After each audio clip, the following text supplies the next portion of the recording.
এই সাপটি সম্পূর্ণরূপে অবিষধর। সাপটি একদম অবিষধর। সাপের কোনো বিষতলি বা বিষে গ্যালেন নেই। যার বিষের গ্যালেন নাই সে কখনো বিষ গ্রহণ করতে পারে না। এটি একদম মানুষের প্রচুর উপকারী। পুকুরে অসুস্থ মাছ, আবর্জনা, ময়লা এটি সব খেয়ে বেঁচে থাকে। অতএব পরিবেশ পরিষ্কার রাখে। এই সাপটি দয়া করে আপনারা কেউ মারবেন না। এই সাপটি একটা প্রচলিত ভাষা আছে। এই সাপে যদি আপনারা কখনো কামড় দেয়, আপনি গোপরে পাড়া দেন, তাহলে বিষে ধরব। এই কথাটি একদম একদম সুদের কথা। আমার কাছে কিন্তু কোনো গোপন নেই, তাহলে আমি এটা অবশ্যই আপনারা ভিডিও করে দেখাইতাম। তবে ভবিষ্যতে আমি আবার ভিডিও করে আপনাকে দেখাবো। এই সাপটি ধরার কোনো ফায়দা আছে, বহুত কৌশল আছে, অনেক ধরনের সিস্টেম আছে।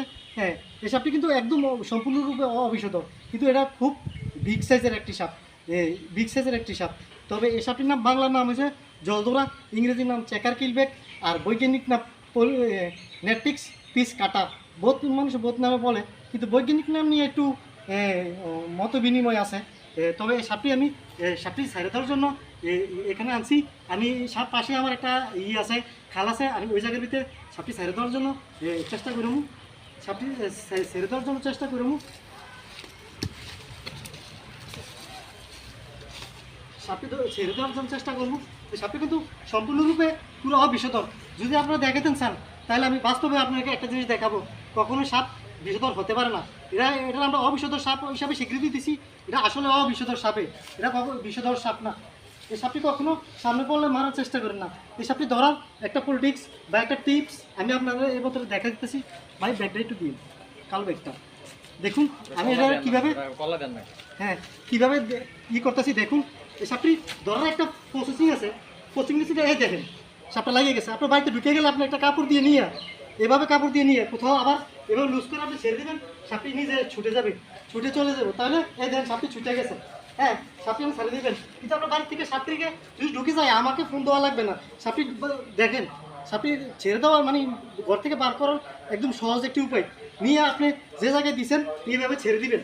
ছেড়ে দিলে আবার ব্যাগ থেকে সাপটি ছুটে যাব। আশা করি এই পদ্ধতিটিতে আপনারা ব্যবহার করতেছেন। এই কৌশলটি শিখেছি।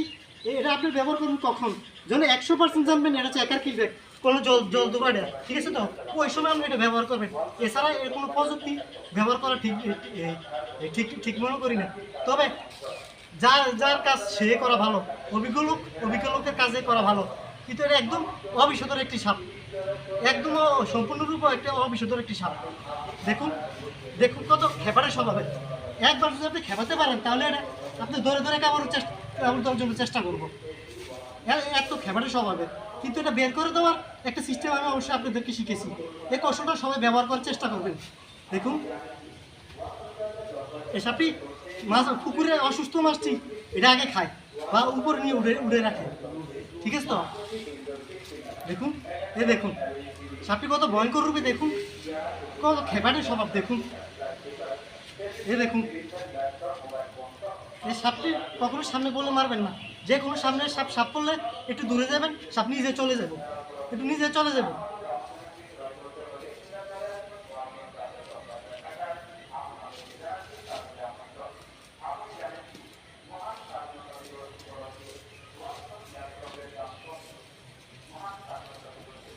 এটা সম্পূর্ণ অবিষধর একটি সাপ।